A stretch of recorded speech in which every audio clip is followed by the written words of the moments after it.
So ecosystem స్ట్రక్చర్లో actually ఎకోసిస్టంలోనే మనకు 2 factors ఉన్నాయి.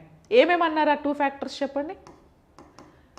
Interaction between living things and non living things. ఈ living థింగ్స్కి ఇంకొక పేరే ప్రొఫెషనల్గా బయోటిక్ ఫ్యాక్టర్స్ అని అంటారు, అంతే, ఇంకేం లేదు. లివింగ్ థింగ్స్నే బయోటిక్ ఫ్యాక్టర్స్ అంటారు, సినానిమ్స్.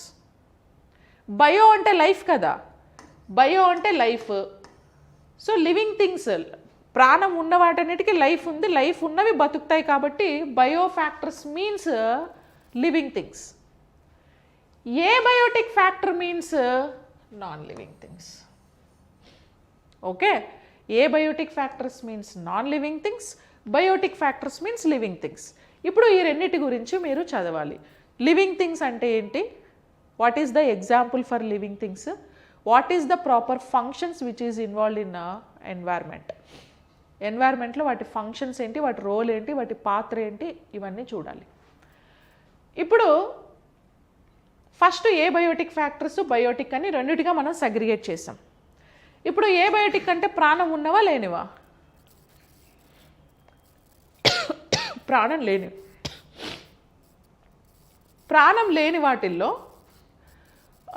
మళ్ళీ మనం 2 కేటగిరీస్గా కన్సిడర్ చేసాం. ఒకటి ఫిజికల్ ఫ్యాక్టర్, 2 కెమికల్ ఫ్యాక్టర్. బయోటిక్లో ప్రొడ్యూసర్స్, కన్స్యూమర్స్, డికంపోజర్స్. ఓకే, ఉత్పత్తిదారులు, వినియోగదారులు, విచ్ఛిన్నకారులు అని అంటారు. So physical factors means what? Physical అంటే ఏంటి? ఫిజికల్ ఫ్యాక్టర్ అంటే nothing but physically appearance or touchable factors. Okay, మన కళ్ళకు కనిపించే వాటిని, మనం టచ్ చేయగలిగే వాటిని ఫిజికల్ ఫ్యాక్టర్స్ అంటారు. ఇప్పుడు కొన్ని ఎగ్జాంపుల్స్ చెప్పండి ఎన్వైర్న్మెంట్లో ఫిజికల్ ఫ్యాక్టర్స్కి.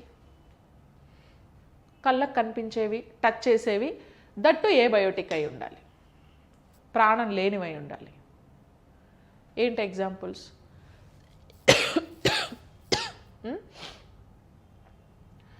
కెమికల్ ఫ్యాక్టర్స్కి ఇప్పుడు ఇది ఫిజికల్ ఫ్యాక్టర్, పక్కనే కెమికల్ ఫ్యాక్టర్స్ రాస్తాను, రెండిటికి కంపారిజన్ చేద్దాం. అసలు అదంటే ఏంది, ఇదంటే ఏంది అసలు. ఇవి కెమికల్ ఫ్యాక్టర్స్. ఇప్పుడు సోలార్ ఫ్యామిలీ, ఇన్సోలేషన్ అంటే ఎండ కింద పడ్డం.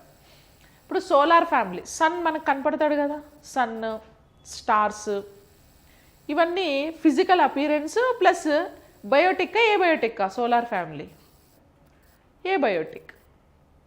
సో ఇది physical factor.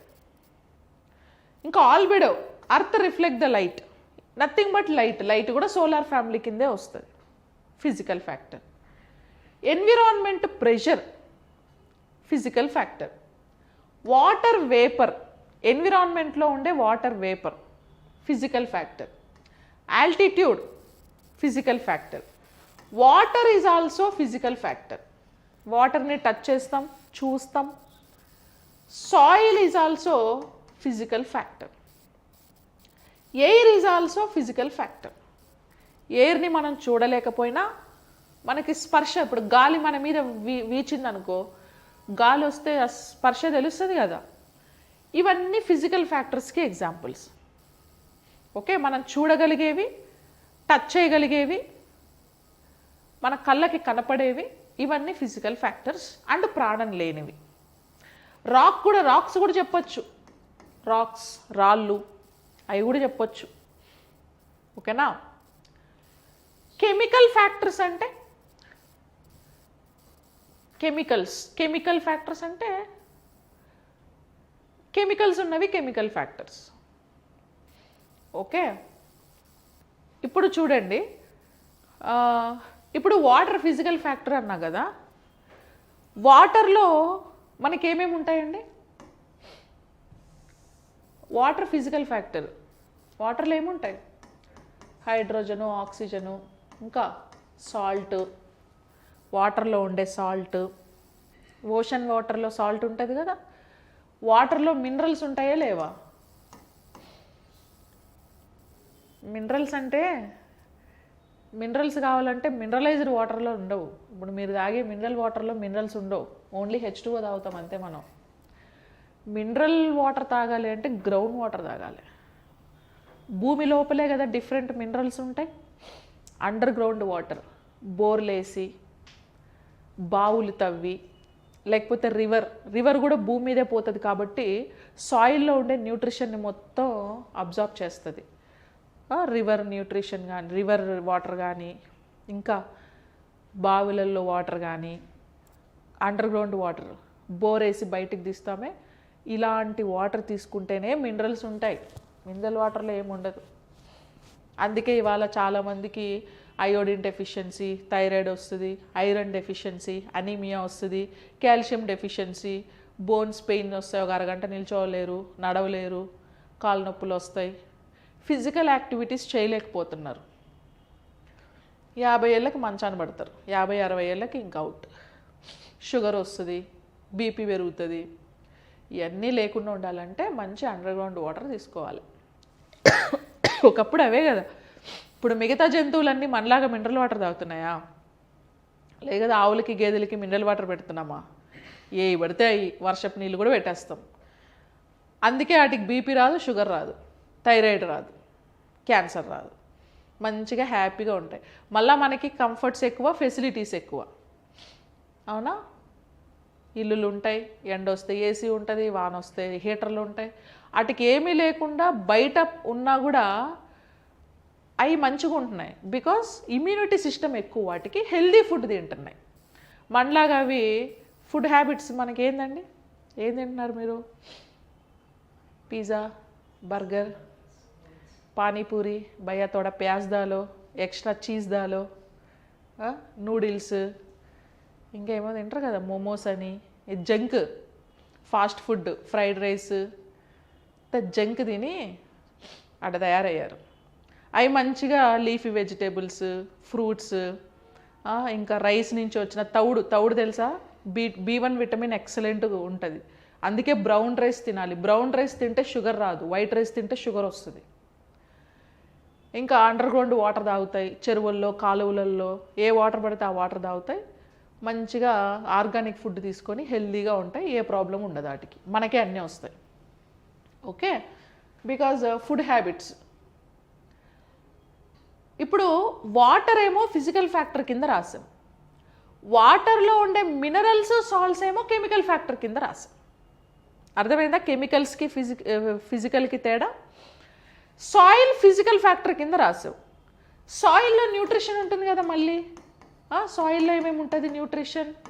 Nitrogen, magnesium, calcium, phosphorus, iron, zinc, whatever. అవన్నీ మళ్ళీ కెమికల్ ఫ్యాక్టర్ కింద రాయాలి.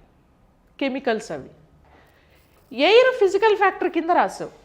ఎయిర్లో మళ్ళీ గ్యాసెస్ ఉంటాయి కదా, ఆక్సిజన్, కార్బన్ డైఆక్సైడ్, నైట్రోజన్, ఇవి కెమికల్ ఫ్యాక్టర్ కింద రాయాలి. రాక్స్ ఫిజికల్ కింద రాసావు. రాక్స్లో మళ్ళీ నీకు ఏమైనా మినరల్స్ దొరికాయి అనుకో, అవి కెమికల్ కింద రాయాలి. ఉంటాయి కదా, ఇప్పుడు గ్రాఫైట్ అదొక మెటల్, అందులో ఉంటాయి మినరల్స్. అవి గోల్డ్లో కానీ, అల్యూమినియంలో కానీ, టంగ్స్టన్లో కానీ, ఆ మినరల్స్ అన్నీ కెమికల్ ఫ్యాక్టర్స్ కింద రాయాలి. ఓకేనా? అట్లా ఫిజికల్, కెమికల్ అని ఏబయోటిక్ ఫ్యాక్టర్స్లో 2 టైప్స్ ఉంటాయి. Understand? So salinity, minerals, air gases, ఇవన్నీ. ఓకేనా? అది ఫిజికల్కి, కెమికల్కి డిఫరెన్స్. ఇవి 2 ఏబయోటిక్ ఫ్యాక్టర్స్. నెక్స్ట్ దీని మీద క్వశ్చన్ చూడండి, ప్రీవియస్ ఇయర్ క్వశ్చన్ ఇది, Group 2 క్వశ్చన్ అనుకుంటా. Which of the following factor is physical factor? Environment, pressure, solar family, salinity. ఏది right answer? Environment, pressure, solar family, ఇవి 2 physical factor. Salinity chemical factor. So only 1, 2 correct answer. Okay, next biotic factors. Biotic అంటే life. Biotic ఫ్యాక్టర్స్లో మళ్ళీ మనం ఎన్ని types చెప్పాం? 3 కదా. ఏంటవి? Producers, consumers, decomposers. ఈ 3 గురించి చూద్దాం. ఫస్ట్ ఇప్పుడు biotic factors. Okay, biotic factors. First autotrophs అన్న ప్రొడ్యూసర్స్ అన్న ఒకటే. ఆటో అంటే ఏంటి? సెల్ఫ్. ట్రోప్స్ అంటే ఏంటి? Trophology means what? Trophology means what? Study of nutrition. Trophology means study of nutrition. ఇక్కడ ఆటోట్రోప్స్ అంటే auto means self, trophs means nutrition. అంటే సెల్ఫ్గా న్యూట్రిషన్ని ప్రిపేర్ చేస్తున్నాయి కాబట్టి ఆటోట్రోప్స్ అన్నాం. సెల్ఫ్ ప్రొడ్యూసర్స్ అని కూడా అనొచ్చు. Due to which process? Photosynthesis. తెలుసు కదా, డ్యూ టు 10th క్లాస్లో ఉంటుంది కదా. సిబిఎస్ఈ సిలబస్ చదవాలి, ఎన్సీఆర్టీ బుక్స్ అన్నీ చదవాలి. అర్థమైందా? ఎన్సీఆర్టీ బుక్స్లో 10th క్లాస్లో ఫస్ట్ చాప్టర్ ఇదే, ఆటోట్రోప్స్. ఆటోట్రోప్స్ అంటే plants. Due to photosynthesis process they can prepare the food material themselves. That's what they can called as autotrophs or self producers kada. So ఇప్పుడు autotrophs self producers ఎవరు? Plants. Photosynthesis ఎలా జరుగుతుంది చెప్పండి? Photosynthesis equation గుర్తుందా? 6CO2 plus 12H2O in presence of sunlight, in presence of chlorophyll. C6H12O6 is the product, nothing but glucose. 6CO2 is oxygen, 6H2O is water. ఇది photosynthesis equation. అంటే plants, ఇక్కడ substances 4 అండి. CO2, H2O, sunlight, chlorophyll, ఈ 4 substances. ఈ 4ట్లో ఏ ఒక్కటి లేకపోయినా photosynthesis జరగదు.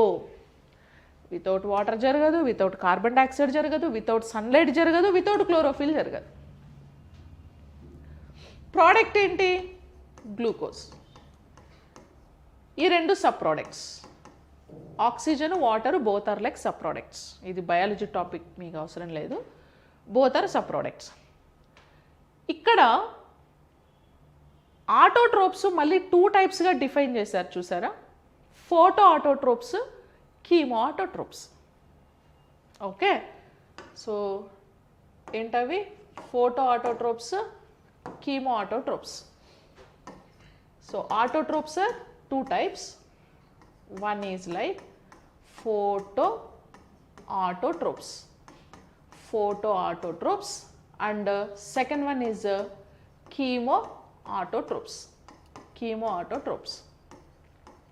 Photo means what? Light.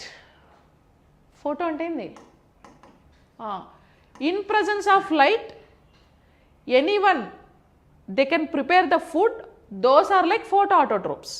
In presence of light, food ని ఎవరు ప్రిపేర్ చేస్తున్నారు ఇక్కడ? ఎవరు? ప్లాంట్సే కదా ప్రజెన్స్ ఆఫ్ లైట్లో. కాబట్టి ప్లాంట్స్ దేనికి ఎగ్జాంపుల్? ఫోటో ఆటోట్రోప్స్కి. మరి కీమో ఆటోట్రోప్స్ అంటే ఏంటి అని అంటే, కీమో ఆటోట్రోప్స్ H2S, ఇది కూడా మీకు 10th క్లాస్లో ఉంటుందండి. వాన్ నీల్ అని ఒక సైంటిస్ట్ ఉంటారు. ఆ వాన్ నీల్ ఈ ఆటోట్రోప్స్ 2 types, ఫోటో ఆటోట్రోపు, కీమో ఆటోట్రోపు అనే 2 types ఆఫ్ ఆటోట్రోప్స్ని ఇచ్చింది వాన్ నీల్. హైడ్రోజన్ సల్ఫైడ్ అనేది ఒక కెమికల్. ఓకేనా? ఈ హైడ్రోజన్ సల్ఫైడ్ అనే కెమికల్ని హైడ్రోజను ప్లస్ సల్ఫర్గా డివైడ్ చేసి ఈ రియాక్షన్ జరిగేటప్పుడు some amount of energy, heat అనేది బయటకు రిలీజ్ అవుతుంది. ఈ హీట్ని ఎనర్జీగా యూజ్ చేసుకొని సర్వైవ్ అవుతాయి. Example sulphur bacteria. ఓకే, ఇప్పుడు ఈ రియాక్షన్ జరిగేటప్పుడు రియాక్షన్ నుంచి హీట్ బయటకు వస్తే ఆ రియాక్షన్ని మనం దేనికి ఎగ్జాంపుల్గా చెప్పుకుంటాం? exothermic reaction or endothermic reaction? Exo. If heat will be released from the reaction, that is exothermic. Endothermic means if heat will be absorbed during the reaction is called endothermic reaction. ఇప్పుడు photosynthesis జరిగేటప్పుడు సన్లైట్ని trap చేసిందా లేదా? ఇది ఎక్సోనా ఎండోనా? Endo. ఈ రియాక్షన్లో energy బయటికి release అయింది కదా, this is exo. Example sulphur bacteria. ఈ సల్ఫర్ బ్యాక్టీరియా ఫుడ్ డైరెక్ట్గా ఈ సల్ఫర్, హైడ్రోజన్ సల్ఫర్ అనే కెమికల్ని డికంపోజ్ చేసి హైడ్రోజన్ సల్ఫర్గా విడగొట్టి వచ్చిన ఎనర్జీని ఇది వాడుకుంటున్నది. సో ఇది కూడా ఆటోట్రోపే, కాకపోతే ఒక కెమికల్ త్రూ ఎనర్జీని తీసుకుంది కాబట్టి కెమికల్ ఆటోట్రోప్ అంటారు. ఇప్పుడు అల్టిమేట్గా మనం ఫుడ్ దేని తింటామండి? మనం ఫుడ్ ఎందుకు తింటాం? ప్లాంట్స్ ఫుడ్ ఎందుకు ప్రిపేర్ చేస్తాయి? ఇప్పుడు మనం ఫుడ్ ఎందుకు తింటాం? బిర్యానీ ఎలా ఉంటుంది, బర్గర్ ఎలా ఉంటుంది, బిస్కెట్ ఎలా ఉంటుంది, టేస్ట్ చేయడానికా? Ultimate purpose is energy. We required some amount of energy for our daily activities. That's what we are taking the food material. మన బాడీకి కావాల్సిన ఎనర్జీ కోసం మనం ఫుడ్ తిని ఫుడ్ త్రూ ఎనర్జీ తెచ్చుకుంటున్నాం. అంటే ఇప్పుడు మనకు మధ్యలో ఇక్కడ డైజెషన్ సిస్టమ్ ఒకటి ఉంటుంది. ఫుడ్ తింటాం, ఆ ఫుడ్ డైజెస్ట్ అవుతుంది, అయిన తర్వాత బ్లడ్లోకి వెళ్తుంది, బ్లడ్ సర్క్యులేషన్ త్రూ మన బాడీలో ఈచ్ అండ్ ఎవ్రీ సెల్కి వెళ్తుంది, సెల్లో మైటోకాండ్రియా అని ఒకటి ఉంటుంది, అది ఎనర్జీగా మారుస్తుంది. మొక్కలు ఏం చేస్తాయి? వాటికి డైజెషన్ సిస్టమ్ లేదు కాబట్టి అవి తినవు, డైరెక్ట్గా సెల్లులోనే క్లోరోఫిల్ పిగ్మెంట్లో ఫుడ్ని ప్రిపేర్ చేసి ఆ ఫుడ్ని సెల్లులోనే ఎనర్జీగా తయారు చేస్తున్నాయి. అంటే అల్టిమేట్ మనం ఫుడ్ తిన్న ఎనర్జీ కోసమే, ప్లాంట్ ఫుడ్ ప్రిపేర్ చేసిన ఫైనల్గా ఎనర్జీ నథింగ్ బట్ ఏటీపీ ఫామ్లోనే యూజ్ చేసుకుంటాం. ఇవేం చేస్తున్నాయి? ఇక తినడం ఎందుకు, డైజెషన్ ఎందుకు అని డైరెక్ట్ ఎనర్జీని తయారు చేస్తున్నాయి. ఓకేనా? సో డైరెక్ట్ గోల్ అయితే అదే. ఏటీపీ ఏ ఫామ్లో చూస్తాం మనం? సరే, ఎనర్జీని adenosine triphosphate 1 ATP is equal to 7200 kilocalories of energy. 1 ATP is equal to, we'll get 7200 kilocalories of energy from 1 ATP. Okay, cell currency అంటారు ఏటీపీని. సెల్లో ఎక్కడ ఫామ్ అవుతుందండి ఏటీపీ? మైటోకాండ్రియా. అందుకే మైటోకాండ్రియాని ఏమంటాం? Power houses of the cell. Okay, ఇవి autotrophs. ఓకేనా? Those are like autotrophs. Sulphur bacteria. Okay, ఇవి సల్ఫర్ బ్యాక్టీరియాస్. అట్లా ఫోటో, కీమో అని 2 ఆటోట్రోప్స్ని మనం గమనిస్తాం. Next consumers. కన్జ్యూమర్స్ మీన్స్ వినియోగదారులు. మ్యాక్రో కన్జ్యూమర్స్, మైక్రో కన్జ్యూమర్స్ అని 2 టైప్స్ ఉంటాయి. కన్జ్యూమర్స్లో మళ్ళీ primary consumer, secondary consumer, tertiary consumer, ఇలా 3 టైప్స్ ఉంటాయి. ప్రైమరీ కన్జ్యూమర్ అని వేటిని అంటాం? ఇప్పుడు ఇది ఫుడ్ చైన్ కదా, ఈ ఫుడ్ చైన్ అబ్జర్వ్ చేస్తారా? ఇక్కడ ఈ ఫుడ్ చైన్లో బేసిక్ పార్ట్లో ఇక్కడ ఉండేటివన్నీ ఏంటివి? ఏంటివి? ప్రొడ్యూసర్స్, అంతే కదా. ఈ ప్రొడ్యూసర్స్ని తినే వాటిని ఏమంటారు? కన్జ్యూమర్స్ అంటారు. బట్ ఇమీడియట్గా తినేవి అంటే మొక్కల్ని డైరెక్ట్గా తినేవి. మొక్కల్ని డైరెక్ట్గా ఎవరు తింటారండి? వెజిటేరియన్స్ తింటారు, హెర్బివోరస్ అనిమల్స్ తింటాయి. ఓకే, ఇక్కడ ఉన్నాయి చూడండి, ర్యాబిట్, ఏదో బర్డ్, గ్రాస్ ఓపరు, ఇదేదో ఒక అనిమల్. ఇవన్నీ ఏంటి? Vegetarian animals. ఇవి డైరెక్ట్గా మొక్కల్ని తింటాయి. అంటే ఇది కన్జ్యూమర్ వాడుతున్నాయి, ఫస్ట్ వీటిని ఇవే వాడుతున్నాయి కాబట్టి ప్రైమరీ కన్జ్యూమర్ అని అంటారు.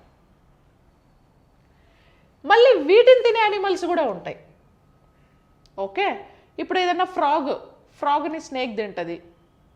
ఓకే, వీటిని తినే యానిమల్స్ని సెకండరీ కన్జ్యూమర్ అని అంటారు.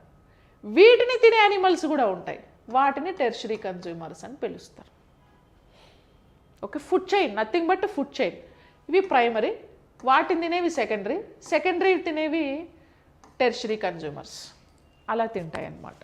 ఇట్లా 3 టైప్స్ ఆఫ్ కన్జ్యూమర్స్ అనేవి మనం అబ్జర్వ్ చేస్తాం.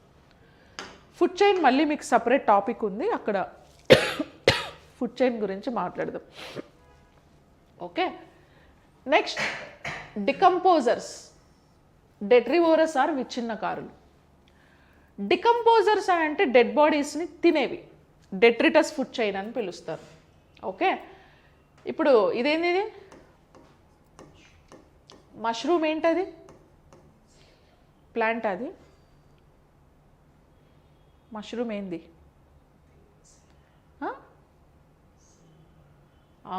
శిలీంధ్రం అంటే ఫంగస్.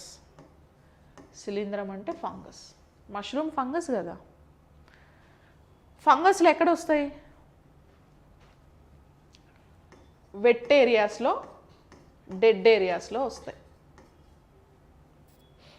అంటే చనిపోయిన డెడ్ బాడీస్, చనిపోయిన లేదా రాలిపోయిన ఆకులు, కొమ్మలు, వుడ్ మెటీరియల్, లేదా చనిపోయిన జంతువులు, వీటి మీద ఫంగస్ వస్తుంది. అలాగే వెట్ ఏరియాస్లో కూడా ఏదన్నా తేమ ఎక్కువ ఉన్నదనుకో, ఫుడ్ మెటీరియల్ కానీ, ఫంగస్ వస్తుంది. ఓకే, ఇప్పుడు మనం రైస్ కల్టివేషన్ చేసినప్పుడు పొలం నుంచి రైస్ తీస్తాం కదా, రైస్ డైరెక్ట్గా స్టోర్ చేయకుండా 2 రోజులు ఎండలో ఆరబెడతాం. ఎందుకు? మాయిశ్చర్ తీసేయాలి. మాయిశ్చర్ అట్లే ఉందనుకో, ఫంగస్ ఫామ్ అయిపోయి తొందరగా రైస్ పాడైపోతాయి. అదే ఇప్పుడు ఎండు చేపలు, పచ్చి చేపలు ఉంటాయి. ఎండు చేపలు ఎన్ని రోజులైనా పెడతాం, పచ్చి చేపలు ఫంగస్ ఫామ్ అవుతానులా. అలాగే ఎండుమిర్చి, పచ్చిమిర్చి. సో అట్లా బాడీలో కూడా కంటిన్యూస్గా వెట్ ఎక్కడ మెయింటైన్ చేయకూడదు. ఈవెన్ స్కాల్ఫ్లో కూడా స్వెట్ కానీ ఎక్కువ వెట్ ఉంటే ఫంగస్ ఫామ్ అయిపోయి హెయిర్ ఫాల్ అయిపోతుంది. ఓకే, సో అట్లా స్కిన్ మీద రింగ్ వామ్ వస్తుంది కదా, తామర అంటారు, అది కూడా ఫంగల్ ఇన్ఫెక్షనే. సో అట్లా మరి ఇది ఫంగస్సే కాబట్టి మష్రూమ్స్ ఎప్పుడు వస్తాయమ్మా? వర్షాలు పడినప్పుడు భూమి అంతా తేమగా ఉంటుంది కాబట్టి మష్రూమ్ ఫంగస్ వస్తుంది. లేదా చనిపోయిన ఆకులు, చెత్తా చెదారం, వాటి మీద కూడా ఫంగస్ వస్తుంది. ఓకేనా? ఈ ప్రపంచంలో ఏ జీవి చనిపోయినా వాటిని డికంపోజ్ చేసి భూమిలో కలిపేసేవేవి అల్టిమేట్గా ఫంగస్లు. ఓకేనా? వీటిని వుడ్లైసెస్ అంటారు. వుడ్లైసెస్ అంటే తెలుసా? చెదపురుగులు తెలుసు కదా, వుడ్లైసెస్. వుడ్ మీద వచ్చి పొడి చేసేస్తాయి. ఇవి కూడా మనం డికంపోజర్స్కి ఎగ్జాంపుల్గా మనం కన్సిడర్ చేయొచ్చు. ఓకే, సో ఇట్లా ప్రొడ్యూసర్స్, కన్జ్యూమర్స్, డికంపోజర్స్ అని 3 టైప్స్ ఆఫ్ అనిమల్స్ అనేవి ఉంటాయి. ఎక్కడ? బయోటిక్ ఫ్యాక్టర్స్లో. ఓకేనా? Yes. Next topic food chain, అది నెక్స్ట్ క్లాస్లో కంటిన్యూ చేయండి.